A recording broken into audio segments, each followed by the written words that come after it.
जैसे कोई मित्र और उसकी पत्नी आ जाते हैं मिलने के लिए, तो हम क्या करते हैं, मित्र को भी पूरा रिस्पेक्ट देते हैं, आओ आओ भाई साहब यहाँ बैठो। उनकी पत्नी आती है, आओ बहन जी, आओ बहन जी बैठो, और प्लेट ले आवे, सब्जी आप ठा के ले आवे, ले खाना खाओ, है बिस्कुट खा लो, चाय पी लो, कितना प्यार देते हैं। और अपनी पत्नी ने खुरकावा गुटकी गाल है तो, और दूसरे की पत्नी को कितना प्यार से बोल रहे हो। तो क्यों ना हम अपने घर में भी ऐसा ही माहौल बना लें।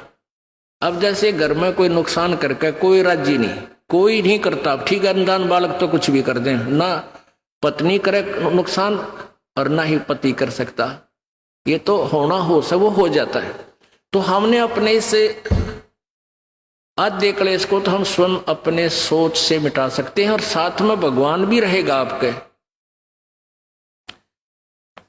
एक बुढ़िया अपनी पुत्र वधू के साथ घनी लड़ा करती, निरीकली आ रही थी, और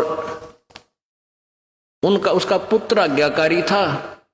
वो आते गंदी तेरी बहू ल्यों करे है, तेरी बहू ऐसे करे है, वो आते उस बहू ने अपनी पत्नी ने गढ़ता, वह बेचारी अपना टाइम पास करी। एक दिन क्या हुआ कि कोई बहन सत्संग में जाया करती थी, और उस बुढ़िया तो बोली, अपनी सहेली तो यानी बुढ़िया वह थी, बुजुर्ग वो थी, कि चल सत्संग में चलेंगे, थोड़ा सारे दिन बहू के लड़े जा है, तेरा भी मन और सा हो जाएगा। तो वह भी चली गई, उन्होंने ज्ञान सुन लिया, अच्छी आत्मा थी, सत्संग का असर हो जाता है। उसने अपना नाम ले लिया, 2-4 सत्संग सुने, तो बुढ़िया में बहुत फर्क पड़ गया, परिवर्तन हुआ। एक दिन वो पुत्र वधू उसकी दूध काट के भैंस का 5-6 किलो दूध, और ऐसे ऊपर कड़ियों में एक कड़ा लटे, और ऐसे ऊपर कड़ियों में एक कड़ा, उसमें बाल्टी टांग दिया करते बिल्ली कुत्ते से बचाव के लिए दूध की। तो उसने वो प्रतिदिन टांगती थी, ऐसे ऊंचे हाथ करके नो टांगना होता था। तो वह दूध काट के ले आई पुत्र वधू, और उधर से वो उसका ध्यान दूसरी साइड हो गया, और वो नो करके एक बार तो नो कर लिया, अभ्यास सा था उसका बड़ा है, नो करके नो किया, वो उल्टी साइड तो लग गया, और वो टंग्या को नहीं, उसने सोचा टंग्या छोड़ दिया, वो छोड़ते बाल्टी नीचे गिर गई, सारे फर्श पे दूध फैल गया। अब वह पुत्र वधू उस एटम बम का नहीं देखा बुढ़िया की तरफ, अगिया बेरानी के सुनावेगी।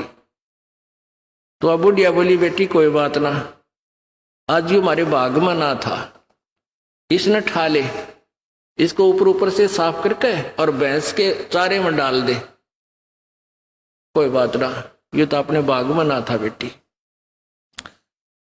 अब पुत्र बुद्धू सुन होगी कि आज इस तोब में तो गोले ना लिख ले, यद बहुत मीठी बाणी बोली, ये कौन सा स्टेशन पकड़ गई बुढ़ी आज यार।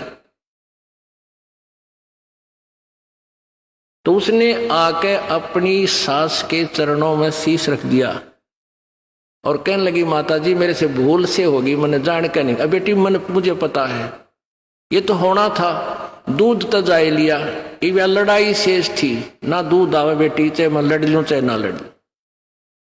बुढ़िया ने उस पुत्र वधू ने सोचा, या तो बोला था ठीक से, कदे वैसे कह रही हो, पहले तो उसने नहीं सोचा था कहीं या वैसे ही कह रही है छो में, और फिर उसने नु सोचा भी पक्का मेरा बुढ़िया का जो पटेगा, इसका बेटा आवेगा श्याम ने। अब श्याम ने वो लड़का आया, बुढ़िया ने कोई जिक्र नहीं कराया, कत्ती भी क्या का भी, वो खाना खा के अपने जाके पड़ के सो गया, कोई जिक्र नहीं कराया।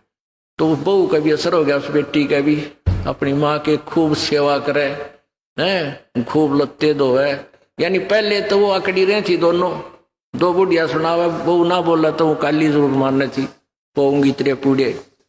तो ऐसे जो आधा दुखता हम आप पैदा कर ले, कोई भी हानि होनी से वह होगी, वह तो होने तरह ही वापस ना कोई करके राजी वैसे हो जाती है। तो फिर उस बात न बतंगड़ बना लेंगे, यू काल बनवाता है। अभी 1-2 महीने पहले एक माई आई, वह कहने लगी जी मारी टूम लिकड़ गई, यानी गहने आभूषण रखे थे एक डब्बे में बंद और ताला लाग रहा, टूम ना पाई। मैं बोला बहन बात सुन ले, आप किसी का नाम मत लेना घर में, किसी पर शक ना करिए, जब तू वचन पर डटेगी ये टूम कितना नहीं जा अपने आप आ जाए तेरी। ने बोली जी आपकी आज्ञा का पालन करूंगा। बेटी तो खाम का मैंने इस दृष्टिकोण से कहा था इस दास ने कि वो जात अली वो तो जो चोरी होनी थी होली, अब यो एक दूसरे पर शक करके दुश्मन और बन जाएंगी, एक कड़ा और काल शुरू करवा देगा। लेकिन उस बेबे ने इस दास के वचन का पालन किया। ने बोली जी कत्ती जक्र नहीं किया, और उस पुत्र बुद्धि से भी कह दिया बेटी कोई बात ना, महाराज जी का आदेश है किसी पर शक नहीं करना है, ना किसी का नाम लेना, हमारी होंगी तो आ जाएंगे। अब 2 महीने पहले 3 महीने पहले की बात थी। अब चौथा दिन 5वां दिन है, उस दिन आई वह पुत्र वधु और वह पत्नी वह बहन। न्यो बोली जी वह न्यो की न्यो पागी टूम 2 तालियां के भीतर, और इस बउआ का हाथ लगी या भाजी आई कि माँ देख टूम न्यो की न्यो दरी इसमें, और वही डब्बा न्यो का न्यो उन तालियां के भीतर है। कल बतावा रो में चौथा 5वां दिन आकर। तो पुण्यात्माओं इस युग काल चाव है कि इनके रोज जूत बाजे, किसी भी कारण से पिता पुत्र की, भाई बहन की, और आपस में पति पत्नी की, सास बहू की, इन्होंने तो फिर आपस में फिर समाज की। इसने ये चाहता है कि भक्ति तो दूर हो जाए, भगवान का नहीं सोचे, नहीं अपने ही खड्डे में आप पड़े रहे। और परमात्मा चाहता है ये बच्चे आपसी राग द्वेष छोड़कर मेरी तरफ ज्यादा ध्यान दे, तब कल्याण होगा। अब क्या बताते हैं, पति मिलन की यानी सतलोक के मालिक कबीर परमात्मा के पाने की आपको विधि बताते हैं। सुन आत्मा चितला के और सतपुरुष से कर ले सगाई, गुरु बिचौला बना के। आप जी की सगाई करवा दी इस दास ने सत्य पुरुष से सभी की, और सगाई होगी तो ब्याह भी होगा, और ब्याह होगा तो पति के घर भी जावांगे। और जिनका कितने सगाई ना कुछ सलसलाए नहीं है, वो तो कंवारी हैं, तो वो जाएंगी, क्योंकि वो तो यहीं रह जाएंगी, अभी यहीं रहेंगी। हाँ, लेकिन सभी को चाहिए कि अपना इस तरह प्रोसीजर अपनावे, यानी गुरु की शरण में आवे, परमात्मा से संबंध जोड़े, नाता जोड़े।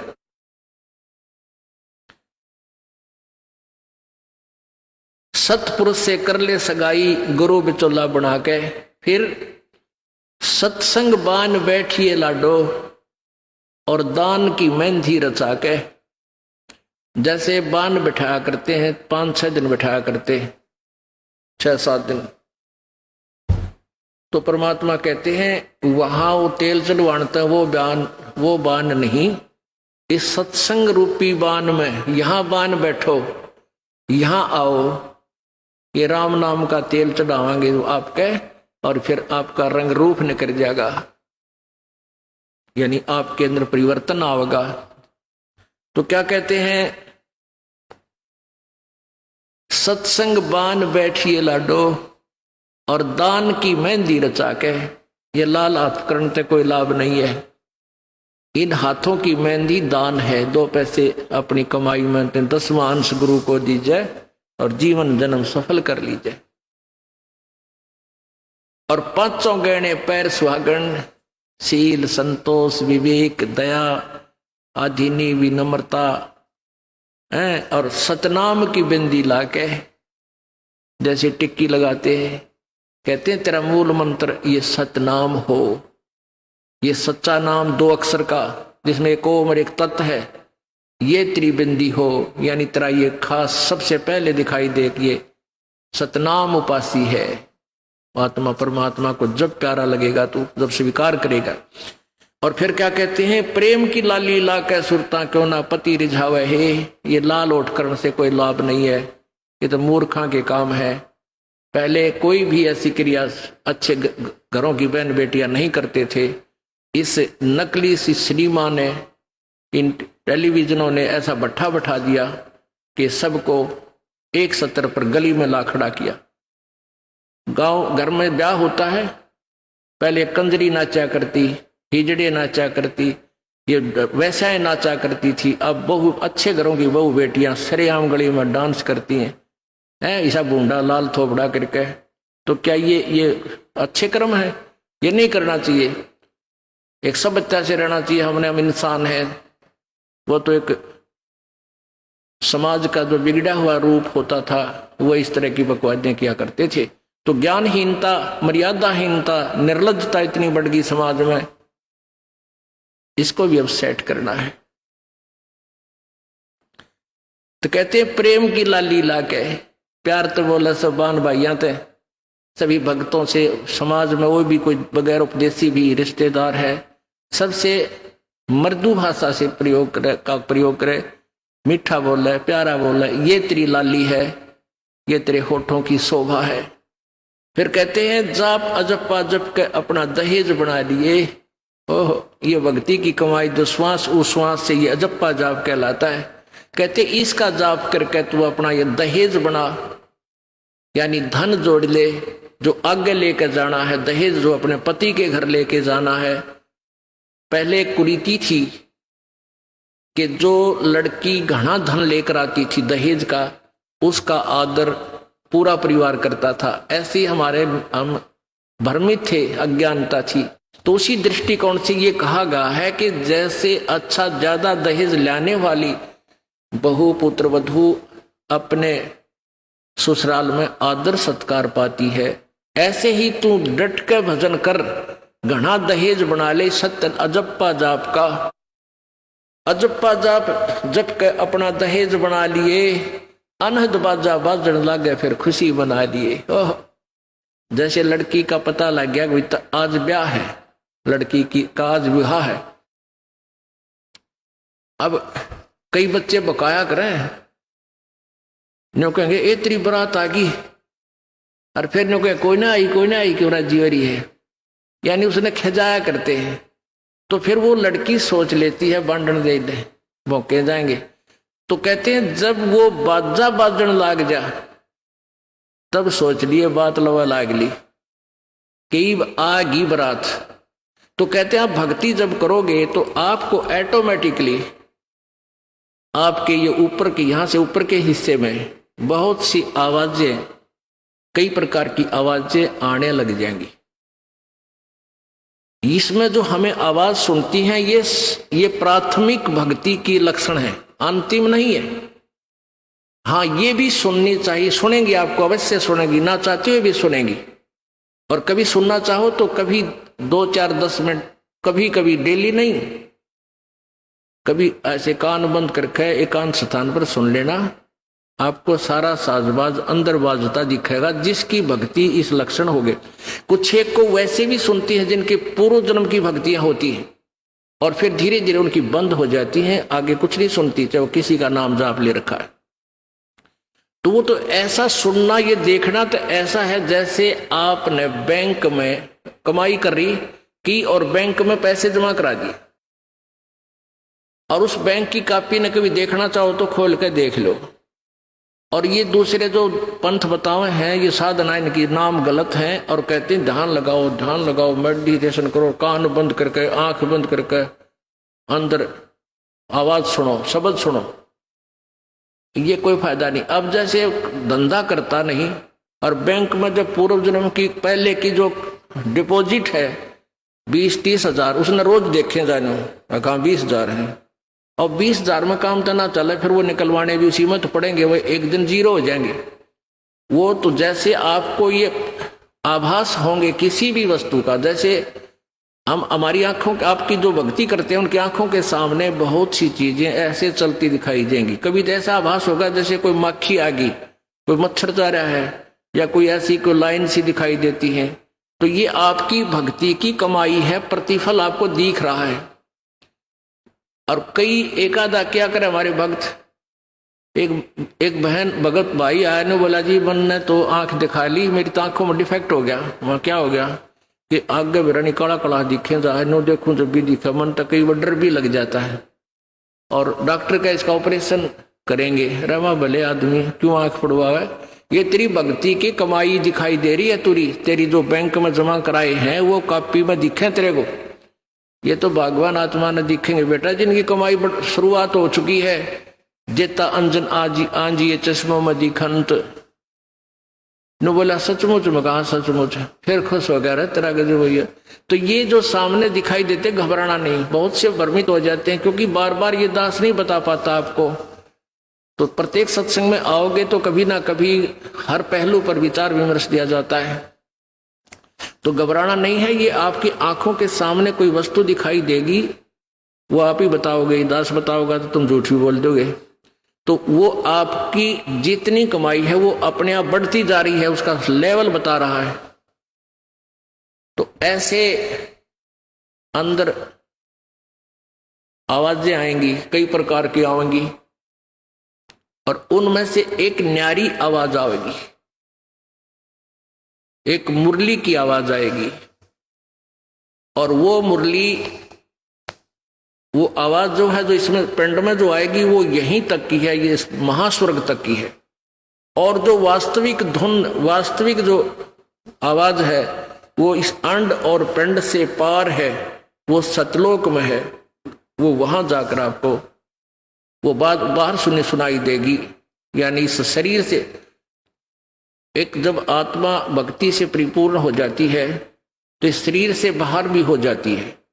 तो उसको सुनने के लिए ऐसी स्थिति आ जाएगी अपने आप, जैसे आपका शरीर यहां बाहर खड़े हो गए, और फिर वो आवाज आपको उस सूक्ष्म शरीर के माध्यम से सीधा कनेक्शन उस सतलोक से हो जाता है। वो परले पार वाली मुरली आवाज, वो धुन, वो झनकार अलग से सुनाई देती है। फिर सेकंड के बाद आप उसी शरीर में होते, आपको पता भी नहीं कि मैं बाहर गया या अंदर ही था। वो बहुत बाद में जाके बहुत लेटेस्ट स्टेज पे ऐसा होगा। पर ऐसा हो या ना हो, आप जैसे दास बताओ, ये खुराक खाते रहो, रोग कटेगा। ये साधना करते रहो।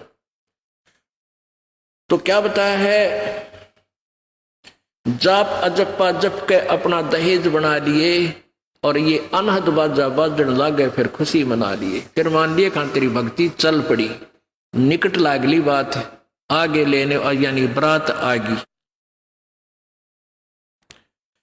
आवे बिरहा कबीर लेने, खुश होकर चालिए, और प्रेम की बारिश होने लागे, फिर मलमल नहा दिए।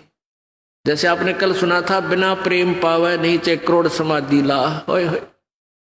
जैसे सूरज के आगे बदरा, ऐसे कर्म छयारे, प्रेम की पवन करे चित मंजन झलके तेज नयारे। प्रेम की पवन, परमात्मा के प्रति इतना प्यार उमड़ उमड़ का आपके हृदय में रह के, जरा सी बात मालिक की चले, आंखें भरे हो आपकी, कुछ दिन में ऐसी स्थिति आ जाएगी।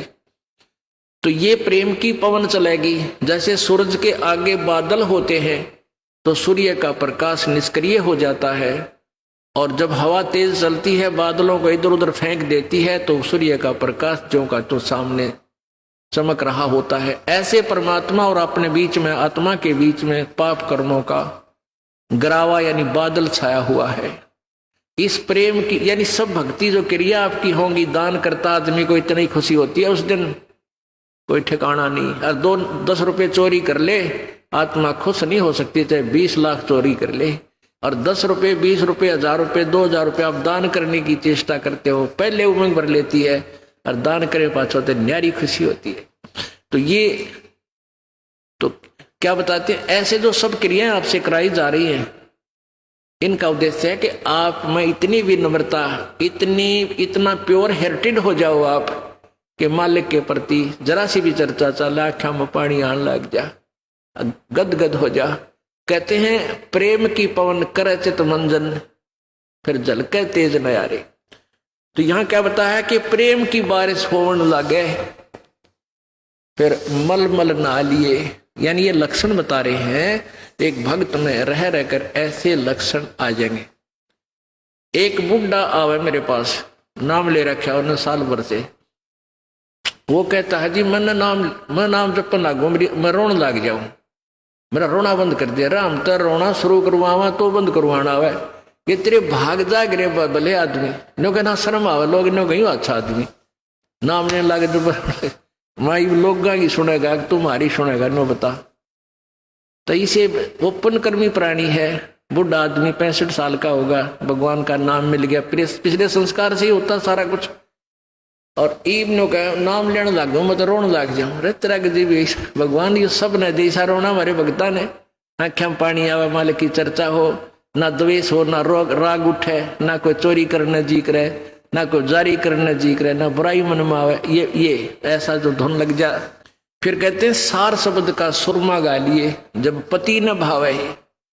सार शब्द यानी जो असली मंत्र आपको दिया जाएगा वो सुरमे जैसा होगा, वो एक न्यारी आपकी जो है ना पहचान बनेगी, उस पर न्यारी जो है ना अलग से आपकी एक और सुंदरता बनेगी, यानी परमात्मा को आप और उस मंत्र सहित और अच्छे लगोगे जिनके पास ये तीनों मंत्र होंगे। कहने का भाव ये, आदिन्नी की मांग बरा ले तो चलिए नाड़ झुका के, विनम्रता, अभिमान खत्म हो, विनम्रता आवे और सबके साथ प्यार से बोले, आकड़ नहीं पाड़े, ये लक्षण हो जाने चाहिए आपके अंदर। आदिन्नी की मांग बरा ले, ये जो मांग आप सिंदूर डालते हैं ये आदिन्नी तेरी मांग है, और चलिए नाड़ झुका के, यानी नम्रता से रहना, नाड़ झुका के चलना, नम्रता से पेश आना। और संत समागम बरात तेरी तन ले जावेगा ब्याह के। अब ये सत्संग रूपी बरात है, आत्मा को यहीं से श्रृंगारा जाता है, यहीं से इसको तैयार किया जाता है, ज्ञान सुनाया जाता है, तो ये परमात्मा सत्संग में आने वाली आत्मा ही परमात्मा के पास जाएगी, यानी ये बरात वाले ही, बरात ही समझो उस मालिक की। संत समागम बरात तेरी तन ले जावेगा ब्याह के, सुरत नृत है डोली तेरी। सुरत और नृत ये आत्मा इनके साथ चलेगी, और बैठ सुन शिखर में जाकर, यानी सतलोक में जाकर बैठ जा। और मकर तार का खेल कांगना अलल ध्यान दचा के। अब कांगना खेलते हैं ना, जैसे यहाँ एक मोटा बांध दिया, दूसरा मोटा बांध दिया नाड़ा, और कई गांठ ला दे, फिर नो कहेंगे वो देवर खोल लेगा इसने, कांगना खेल लेंगे ना खुल उभरण के फंड होया करना लंबा चौड़ा सिस्टम। तो परमात्मा कहते हैं अब मकर तार का खेल कांगना, छूट ना जाते हैं, छूट गया वो हार जाएगा।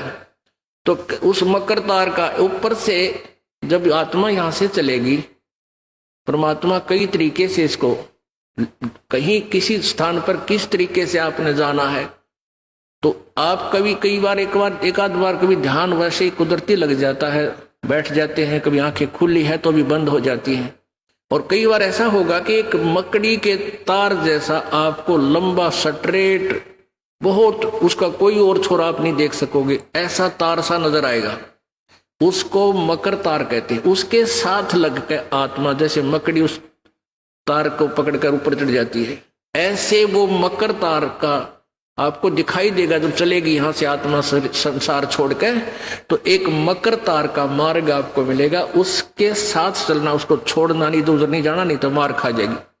तो ऐसे ही वो कांगड़ा खेलते हैं, जब दोनों और दाव लगा देते हैं, तू खोल गया तो तू हार गया, हारगी, तो ऐसे अपने अपनी जबरदस्ती से उसको पकड़ लेना है, उस मकर तार के, उस मकर तार को। मकर तार माने मकड़ी का तार। ऐसा एक रास्ते में आपको एक गाइडलाइन होगी कि इसके साथ साथ चल, भ्रमित ना होना सतलोक जाने के लिए। वो कुछ समय कुछ स्थान तक मकर तार है, उसके बाद फिर परमात्मा का अलग से मार्ग। सुरत नृत्य है डोली तेरी, बैठ सुन शिखर में जाके, मकर तार का खेल कांगना अल्लल ध्यान दे जाके। ओए होए, एक एक वाणी का आधा हिस्सा भी इतना जबरदस्त भर रखा भगवान ने।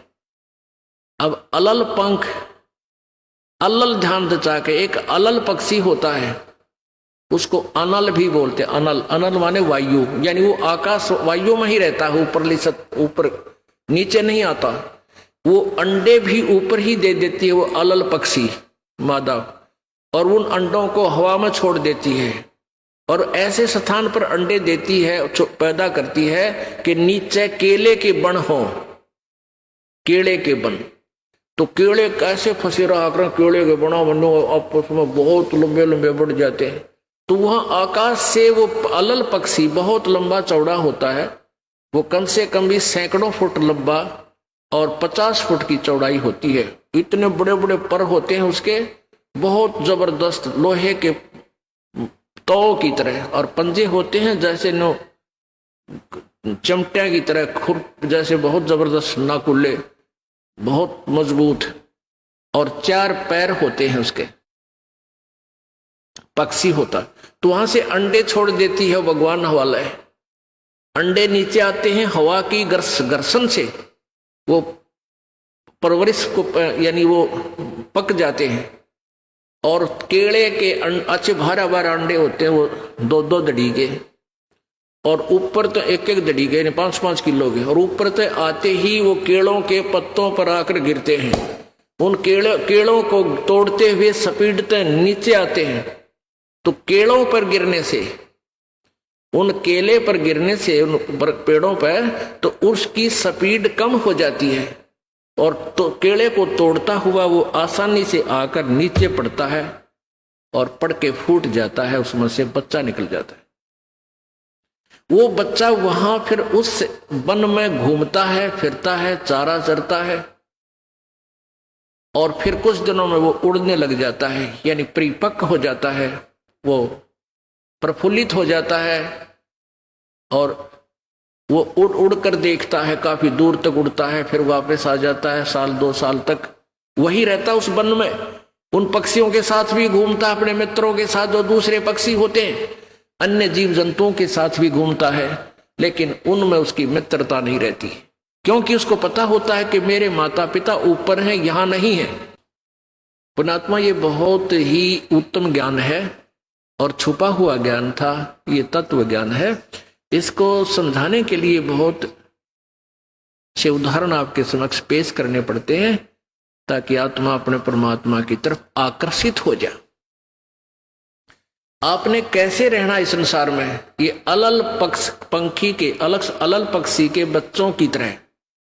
अब वो यहां आए, यहां आसपास उस वन में पक्षी पशुओं के साथ रह रहे हैं, लेकिन उन एक पल भी वहां जाने को नहीं बोलते कि एक बार हम उड़न जोगे हो जावा, उसी दिन भाग जावांगे यहां से, हम जवान हो जावें तो उसी समय चल पड़ेंगे। तो जब वो युवा हो जाते हैं और खूब उड़ने योग्य हो जाते हैं, तो चलते समय कहते हैं 5 हाथियों को वो पक्षी, अलल पक्षी ऐसे लटका, क्योंकि उन केड़ों के वन में हाथी के भी झुंड के झुंड होते हैं, वहां होते थे पहले समय में, तब बने ना रहे, तो वहां झुंड के झुंड हाथी होते हैं, नो एक दूसरे के सट के चला कर, सैकड़ों की संख्या में, कई झुंड है। तो वो अलल पक्षी उनके ऊपर झपट्टा मारता है, और उसके इतने तेज वो होते हैं 1.5 फुट के पंजे, और उनको ऐसे फंसा लेता है चारों हाथियों को, 4 हाथियों में, 5 और 5वें ने नोक मुंह के साथ। कहते 5 हाथियों को उठाकर वो अलल पक्षी आकाश में चला जाता अपने माता पिता के पास, और फिर उनका आहार लेकर जाता है, वो आहार उससे उनसे करते हैं। तो अब आप यहां आए हो, अलल पक्षी की तरह ध्यान रहे, एक पल भी वो पक्षी का बच्चा अपने माता पिता को नहीं बोलता कि मैं यहाँ का नहीं हूं, मेरे तो ऊपर है माता पिता, और जब मैं यहां से जब जाने जोगा हो जाऊंगा 1 मिनट में चल पड़ूंगा। तो आप उस अलल पक्षी के बच्चे की तरह यहां अब तैयार हो, अच्छी खुराक खाओ राम नाम की, और मजबूत हो जाओ, और चलते समय इस राम नाम की कमाई लेकर ऊपर चलेंगे। अब कहते हैं अलल ध्यान जचा के, वो पक्षी का बच्चा एक पल भी वो यहां रह ही नहीं सकता, उसको ये पता होता है, कॉमन सेंस होती है कुदरती, कि मेरे माता पिता वहां है, जिस दिन मैं यहां से जाने योग्य हो जाऊंगा, एक पल नहीं रहूंगा यहां पर। तो ऐसे आपने ये हर दिन उस सतलोक में जाने का अलल पक्षी की तरह यू ध्यान लगा के वो जचा कर रखनी है, इसको भूल नहीं पड़ने देना। मकर तार का खेल कांगना अलल ध्यान जचा के, और बैठ विश्वास सेज बिछा के, जो शब्द छैल आवे है। अपने आत्मा कह कबीर सुनो भी साधो, मैं तो हूं विश्वास में, जो क्रिया जो साधना आपको बताई जाती है, वो साधना वो है जो सब सदग्रंथों में प्रमाणित है, और वो है जिन महापुरुषों ने परमात्मा पाया, उन्होंने भी यही क्रियाएं की। तो आप एक विश्वास रूपी सेज पे, जैसे दुल्हन होती है अपने पति के इंतजार में वो बैठ जाती है, तो ऐसे ही कहते तू अपना विश्वास रूपी सेज बिछा के इंतजार कर उस परम पिता के आने की। विश्वास तेरी सेज है, यानी तेरा विश्वास है तो मालिक आवेगा, और विश्वास नहीं है तू वहां से चला गया कि तो फिर पति कहां मिलेगा। कहने का भाव ये है कि डगमग नहीं होना है, अपना विश्वास दृढ़ रखना, जो बताया गया ये विधि और यही भक्ति आपको परमात्मा मिलाएगी। यानी शब्द छैल का अर्थ है वो अविनाशी परमात्मा, शब्द अर्थ अविनाशी को कहते हैं।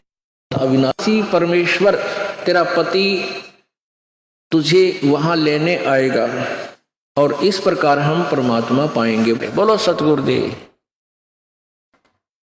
परम पिता परमेश्वर सर्व सृष्टि रजनहार कुल मालिक कबीर देव कबीर साहब अल्लाहू अकबर, ये वो समर्थ परमेश्वर हैं जो इस प्राणी को काल के जाल से छुटवा सकते हैं। ये वो समर्थ परमेश्वर हैं जिसके विषय में चारों पवित्र वेद गवाही दे रहे हैं, जिसके गुणगान कर रहे हैं। वो परमात्मा सतलोक से, अपने निज धाम से, जहां ये प्रभु रहता है, जहां से बैठकर ये पूरे विश्व को, पूरे ब्रह्मांडों को, असंख्य ब्रह्मांडों को कंट्रोल करता है, उस सतलोक से चलकर ये परमात्मा पृथ्वी लोक पर, इस काल के लोक में आता है।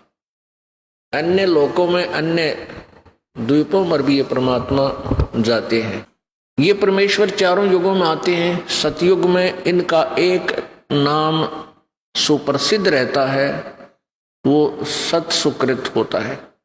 और त्रेता युग में ये ऐसे ही प्रकट होते हैं, स्वयं आते हैं, किसी मां से जन्म नहीं लेते। त्रेता युग में इसी परमेश्वर का नाम मुनिंद्र ऋषि होता है, मुनिंद्र जी। और द्वापर युग में ये परमात्मा जब आते हैं, सहस्रीर आते हैं, सभी युगों में सहस्रीर चले जाते हैं, उसमें इनका नाम करुणामय होता है, करुणामय। और कलयुग में ये परमात्मा जब आते हैं, इनका नाम कबीर ही सुप्रसिद्ध रहता है। ये वही परमेश्वर हैं जो बनारस में अर्थात काशी शहर में, भारतवर्ष की पवित्र भूमि पर एक जुलाहे की भूमिका की, और फिर सहशरीर आए थे, सहशरीर चले गए थे। ये वो परमात्मा हैं जो जुलाहा नाम से प्रसिद्ध थे, धानक कबीर, जुलाहा कबीर। और सुप्रसिद्ध कवियों में से भी एक सुप्रसिद्ध कवि की उपाधि भी इन्हें प्राप्त थी। और यही प्रमाण चारों पवित्र वेद देते हैं कि वो परमात्मा अपने सतलोक से चलकर आता है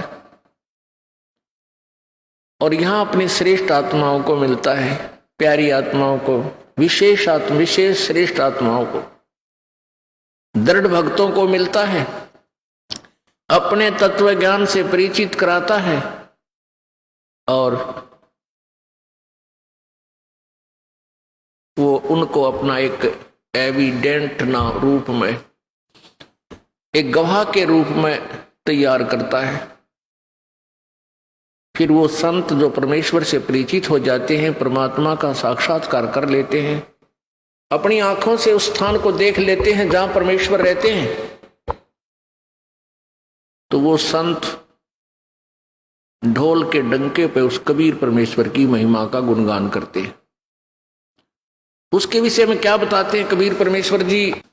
चारों युग में संत पुकारे और कूक कहा हम हेल रे, हीरे माणक मोती बरसे ये जग चुगता डेल रे। परमेश्वर कबीर जी कहते हैं कि चारों युगों में मेरे संतों ने भी मेरी महिमा का गुणगान किया, आवाज लगाई, पुकार पुकार कर ऊंची आवाज में। और परमात्मा कहते हैं हमने भी कूक यानी ऊंची आवाज में खड़े हो होकर कहीं पर भी जन साधारण को इस ज्ञान से परिचित कराया। लेकिन ये भोली आत्माएं अज्ञान में इतनी ओतप्रोत हो जाती हैं, हमारे इस यथार्थ ज्ञान को समझ नहीं पाते।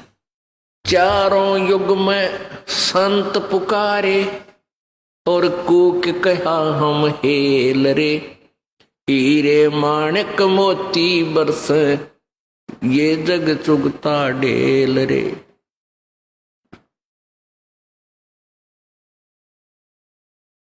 परमेश्वर जी कहते हैं कि चारों युगों में मैं आया और मैंने अपनी प्यारी आत्मा जो विशेष पुण्य आत्माओं थी उनसे मैं मिला, उनको अपनी सतलोक की महिमा से परिचित कराया और फिर उन्होंने मेरी महिमा का गुणगान ढोल के डंके पर किया। अब पुण्यात्माओं, हमने सबसे पहले भगवान पहचानना है। इस काल भगवान ने परमात्मा को भुला दिया, उस परमेश्वर को भुलाकर अपने आप को यहां सर्व ब्रह्मांडों का मालिक सिद्ध कर दिया। और परमेश्वर की प्यारी आत्मा आदरणीय गरीबदास साहिब जी जो परमेश्वर कबीर जी से परिचित हुए, उनके यथार्थ स्थान सतलोक को देखा, उनकी महिमा से परिचित हुए, तब क्या कहा? मुल्ला माया मग में बैठी अनसा चुन चुन खाई, ये ज्योत स्वरूपी कहे निरंजन मैं ही करता वाई। अब ये ज्योति निरंजन काल अपने आप को मालिक मानता है कि मैं ही प्रभु हूं और कोई भगवान को ना। तो यही परमात्मा के विषय में कभी गरीबदास साहिब जी कह रहे हैं कि ये काल और इसकी पत्नी दुर्गा, ये मुल्ला माया, इन सभी जीवों को भ्रमित रखते हैं और ये काल 1,00,000 मानव शरीरधारी प्राणियों को खाता है। मुल्ला माया मग में बैठी अनसा चुन चुन खाई, ये ज्योत स्वरूपी कहे निरंजन मैं ही करता वाई। एक न करता दो ना करता नौ ठहराए वाई, ये 10वां भी धुंधर में मिल जा सत कबीर दुहाई। ओह, क्या बताते हैं गरीबदास साहिब जी के इनने एक भी कर्ता बना साधी, एक कर्ता को भी फाइनल नहीं मान्या, 9 ठहरा दिए। 9 अवतार, 9 भगवान, और 10वां अवतार और आवेगा, 10वां अवतार और आवेगा निकलंक नाम तय, कलयुग के एंड में, कलयुग के अंत में। और उसमें ये कृतघ्नी प्राणी हो जाएंगे, सभी भक्ति से दूर होंगे, व्यभिचारी, मांसाहारी और जालिम जुल्म बेहया, कोई शर्म नहीं रहेगी, कोई लाज नहीं रहेगी, सरेआम दुष्कर्म करा करेंगे, बिल खोद करा करेंगे, कच्चा आहार करा करेंगे। एंड ऑफ द कलयुग में जमीन उपजाऊ नहीं रहेगी, 4.5 फुट तक जमीन का उपजाऊ अंश खत्म हो जाएगा। यानी 3 हाथ, लगभग 4.5 फुट तक उपजाऊ अंश जमीन का समाप्त हो जाएगा। कोई भी फलदार वृक्ष नहीं उगेंगे, ना कोई फसल होया करेगी और वर्षा नहीं होया करेगी। प्रदूषण इतना हो जाएगा कि वर्षा ऐसे होगी जैसे ओस गिरा करे, और सभी प्राणी कच्चा ही गोश्त मांस खाया करेंगे। उसमें लास्ट ऑफ द कलयुग, एंड ऑफ द कलयुग में, कलयुग के अंत में 20 वर्ष की आयु मनुष्य की रह जाएगी, मानव की। और उसमें से 5 खंड बताए हैं सूक्ष्म वेद में, यानी 15 वर्ष की आयु में जन्म भी हो लेगा, जवान भी हो लेगा, और गर्भारी भी हो लेगा और मृत्यु को भी प्राप्त हो लेगा। 5 वर्ष की लड़की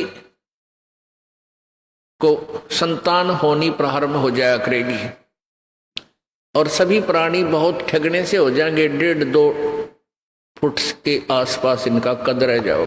उस समय ये कृत घनी प्राणी इतने हो जाएंगे, बहुत घने। उस समय कुछ एक पुण्यात्मा रहेंगी जो तब भी भगवान से डरने वाली होंगी।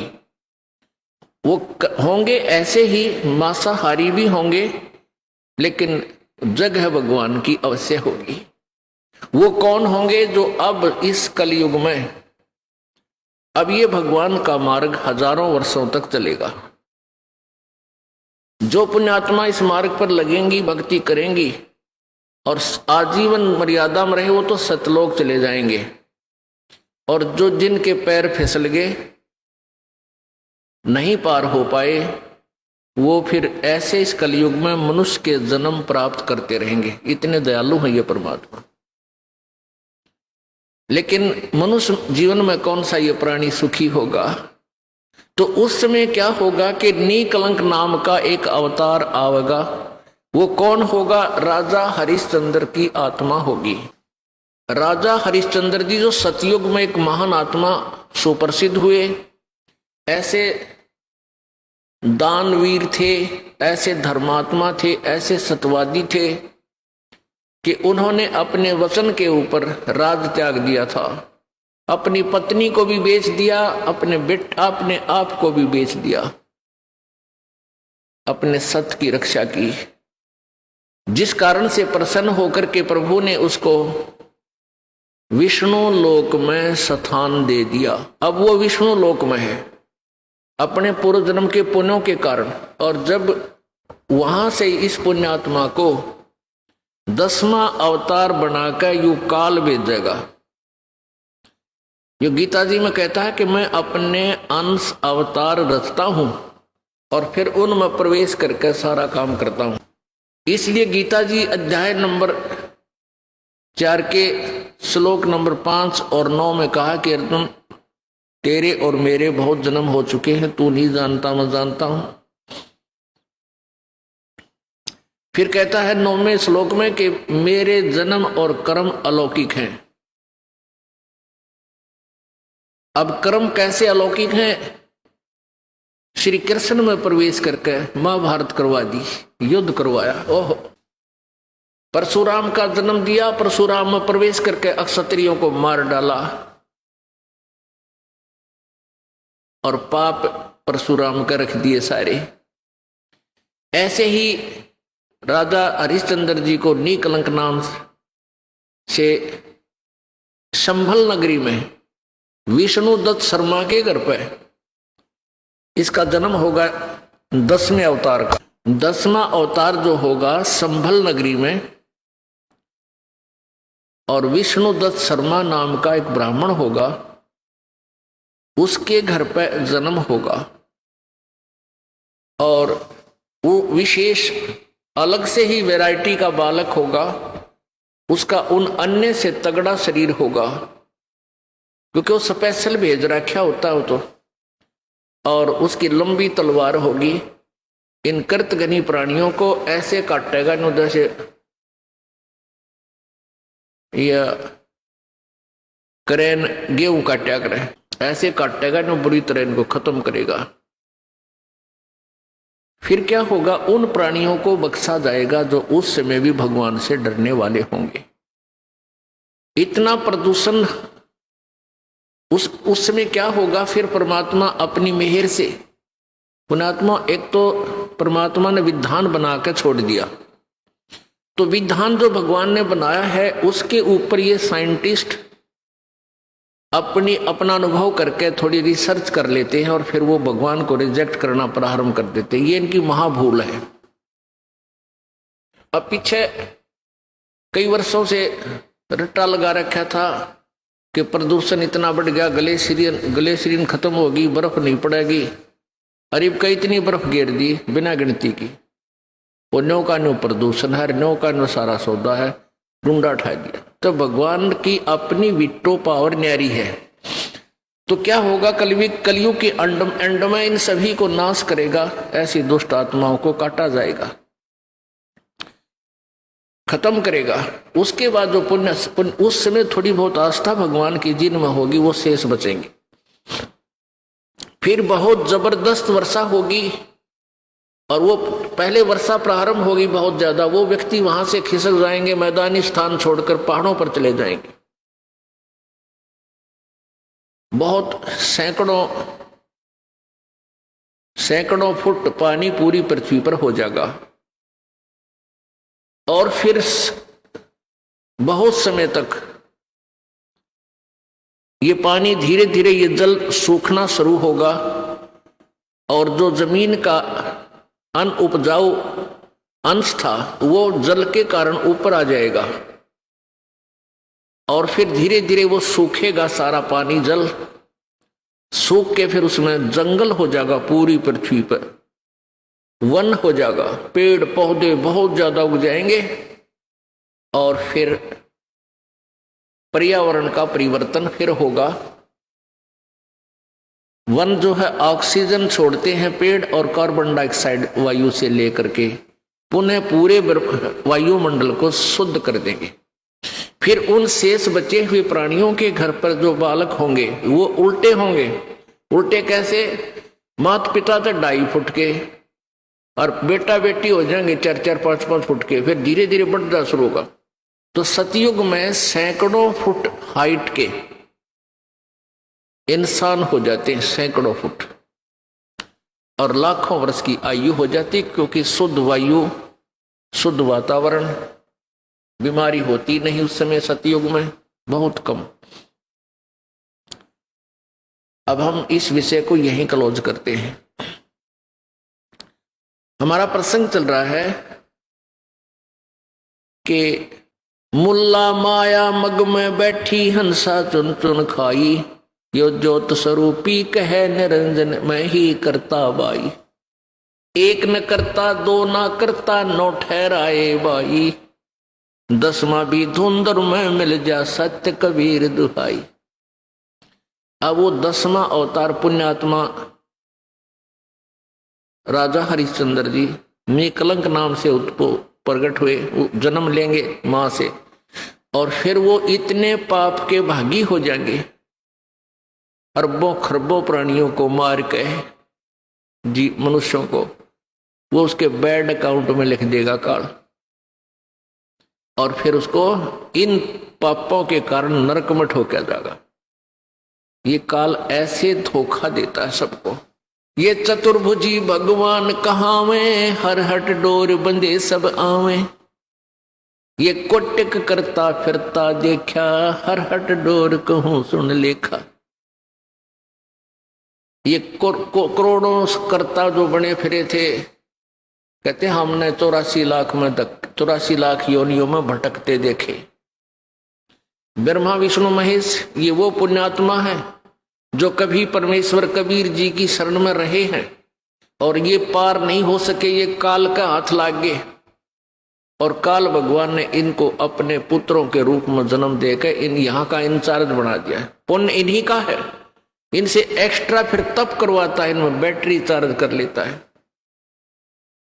और फिर इनसे अपना उल्लू सीधा करता है। फिर ये ब्रह्मा मर जाएगा, 7 ब्रह्मा की फिर नया ब्रह्मा जन्म करके उत्पन्न करके ये रख देगा काल। 7 ब्रह्मा की मृत्यु के बाद एक विष्णु जी की मृत्यु होगी और 7 विष्णु की मृत्यु के उपरांत एक शिव की मृत्यु होगी। और जो अब वर्तमान में ब्रह्मा विष्णु महेश चल रहे हैं, ये 84 लाख योनियों में चले जाएंगे, साधारण प्राणी बन जाएंगे और नई पुण्यात्माओं को इसी पद पर विराजमान कर देगा। इसलिए सूक्ष्म वेद में कहा कि कोटिक करता हमने फिरता देखा, हर हट डोर कहूं सुन लेखा।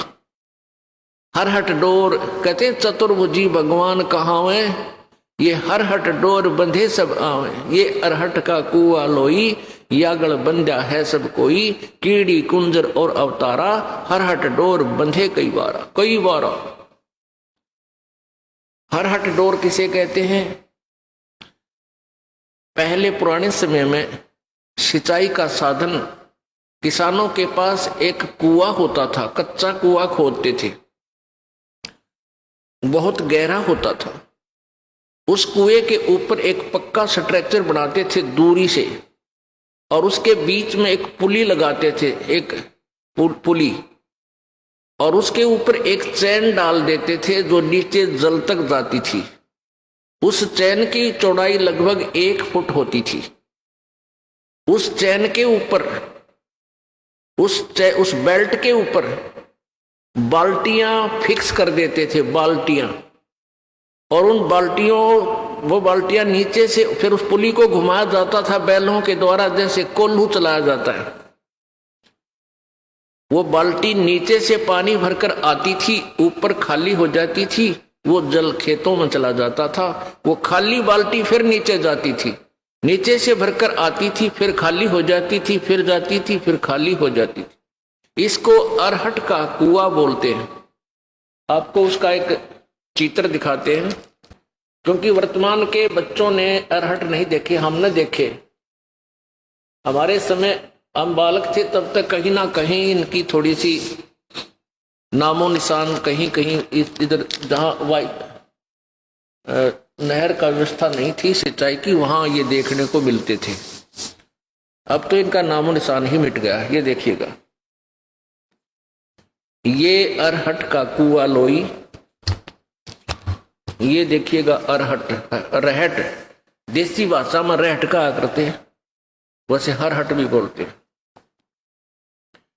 ये अरहट है, यो अरहट का कुआं लोई, या गलबंजा है सब कोई, ये कीड़ी कुंजर और अवतारा, हरहट डोर बंधे कई पारा। ये कुआं है एक, ये कुआं है, ये कुआं है, ये वाला, ये वाला। इसकी साइड एलिवेशन दिखा रखी है, तो सोच लो भी इससे काट के। और ये है एक पुली, ये व्हील सा होता था, इसके ऊपर ये चैन लटक रही है, ये वाली, और इसके ये बाल्टियां फिक्स कर रखी हैं। और ये ऐसे चलता था, तो ये यहां से पानी भरकर, ये पानी से भरकर ऊपर आती है और यहां खाली हो जाती है। यहां से ये जल खेतों में चला जाता है, और ये फिर ऐसे आ जाती हैं, फिर यहां से भरकर फिर आती हैं, फिर खाली हो जाती हैं, फिर आती हैं, फिर खाली हो जाती है। ये चक्कर चलता रहता है। ये जन्म मृत्यु का चक्कर बता रहे हैं परमात्मा कि ये अरहट का कुआं लोई, या गलबंजा है सब कोई, कीड़ी यानी चींटी, और कुंजर माने हाथी, कीड़ी कुंजर, और ये अवतारा, ये ब्रह्मा विष्णु महेश जैसे, और इनके आगे अंश अवतार राम कृष्ण जैसे, कीड़ी कुंजर और अवतारा, हरहट डोर बंधे कई बारा, कई बार मर लिए जन्म लिए ये थारे भगवान। ये चतुर्भुजी भगवान कहावे, हरहट डोर बंधे सब आवे। ये कोटिक करता फिरता देखा, हरहट डोर कहो कहूं सुन लेखा।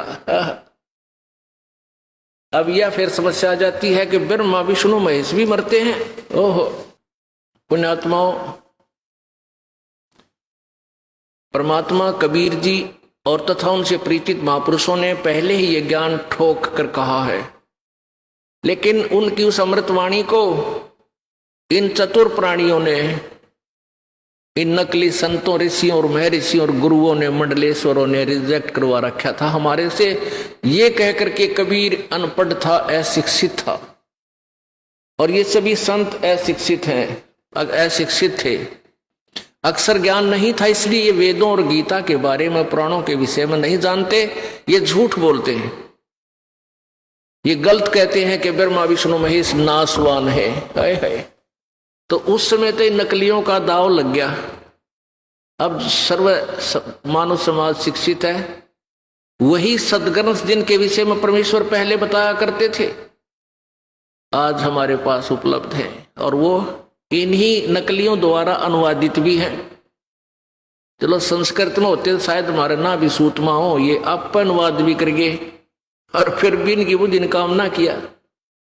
कहते हैं सतगुरु बिन काहू न पाया ज्ञाना, जो थोथा बुझ छड़े किसाना, गुरु बिन वेद पढ़े जो प्राणी, और समझे न सार रहे अज्ञानी।